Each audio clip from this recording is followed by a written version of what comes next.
Hey everyone, welcome to thelines.com. My name's Nicole, and in today's video, we are back talking Formula One. But before we dive into all of that, make sure to hit that subscribe button down below, give us a thumbs up, and ring the bell so you know every time we post a new video. It is Daniel Ricciardo's home race, so we've got to rep McLaren in today's video as they head to Albert Park in Melbourne to have the Australian Grand Prix. Does that mean I think that McLaren is going to win this race? Absolutely not. But we got to support. We have to support. We love Daniel Ricciardo on this channel.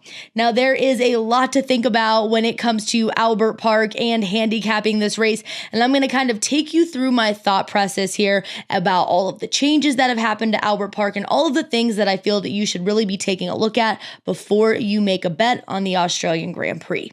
So if we're just looking at the odds, you will see that Max Verstappen is the betting favorite to win here at Albert Park after securing a victory in Saudi Arabia, and Charles Leclerc is sitting right behind him. These two have been battling all season, and sportsbooks do not think that this battle is going to end anytime soon, and neither do I. These are the top two drivers right now to be taking a look at.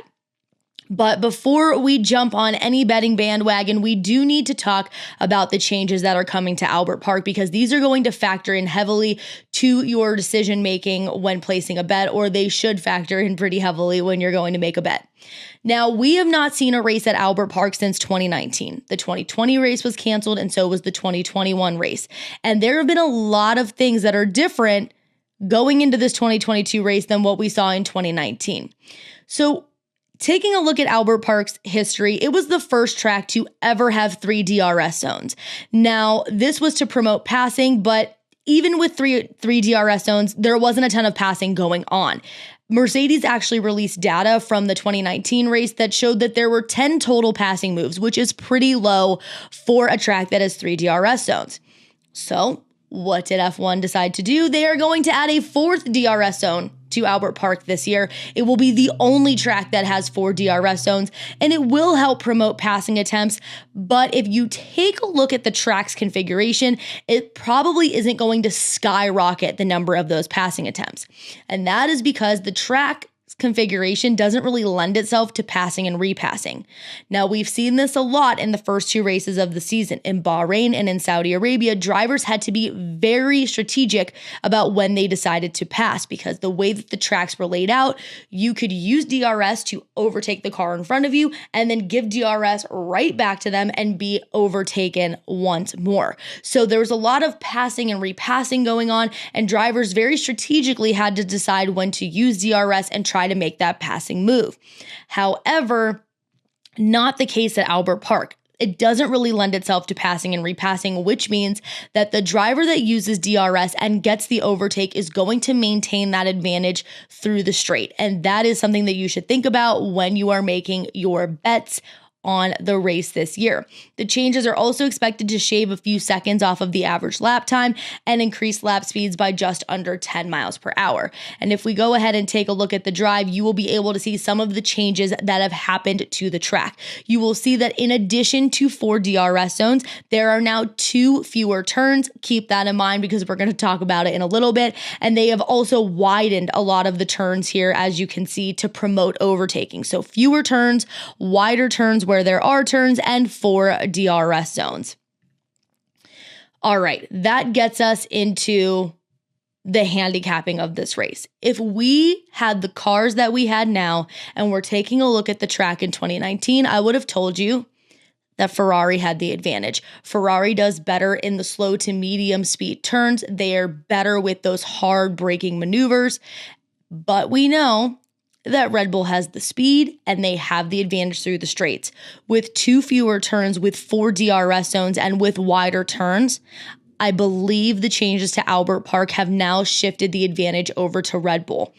Now, when we're taking a look at Red Bull, we also have to look at what happened in Saudi Arabia. For my bet, I'm taking a look at Checo or Sergio Perez. Checo qualified for pole in Saudi Arabia. He led the first 15 laps of the Saudi Arabian Grand Prix, and really it was a series of unfortunate events that kind of screwed him out of a really promising finish. So as we know, he led the first 15 laps. He ended up making a pit stop while he was pitting the lap after. there was a safety car. This allowed all of his competitors to get a cheap pit. So when he came out of the pit stop, he was then in P4. He was then in a little bit of a battle with Sainz, and of course they were still under that safety car, and it was ruled that he overtook very slightly Sainz during a caution and therefore had to concede his spot back to him. For those of you that were watching the race, you know it was very, very close. Now, there is no way to determine for sure whether Checo would have won that race if there were no safety car. But F1 does do a nice little deep dive of some analytics for the Saudi Arabian Grand Prix and takes a look at things like each car's pace and lap time and helps kind of use that data to make a hypothesis. Now, according to that deep dive, Leclerc and Verstappen would have had the pace to eventually overtake Sergio Perez, probably put him in that P3 spot. However, they did look at Carlos Sainz's pace, and it showed that he would not have had the speed to overtake Checo. And that's what I'm looking at this week in the head-to-head matchup. With the track adjustments at Albert Park, knowing that there are 2 fewer turns that would have benefited Ferrari, knowing that there are 4 DRS zones, which will benefit Red Bull, and knowing that Red Bull is better in the straights and they have the speed, I like Sergio Perez at plus 100 in a head-to-head matchup against Carlos Sainz. But I will be honest with you that this is one of the most difficult races to handicap. Now, we've said that the first race of the season is very difficult to handicap, and that is true because we've never seen those cars in racing form. But this is the first time these cars will be on the track since 2019, and it's not the same track that they're used to. There are a lot of different changes happening at Albert Park, which means that you have no idea how these cars are truly going to perform at this circuit. So just do your own research. Keep in mind all the things that I have said, all of the track adjustments, what we know that we also know that they have been able to make changes to the cars in the 2 weeks that they've had off, and we don't know what changes they've been able to make to the power unit, to the rear wing, and the aerodynamics of the car. So there is a lot that Albert Park is going to show us. There is a lot that we are going to figure out about these cars, about the adjustments that they have made in the third race of the season.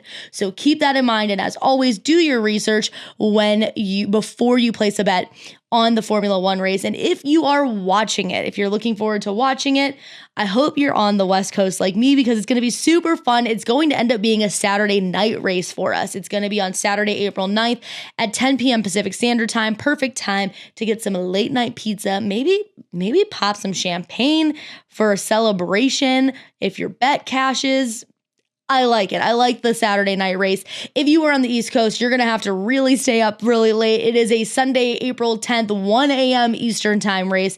And of course, you can catch it on ESPN. That about wraps it up for today's video. I will see you next time.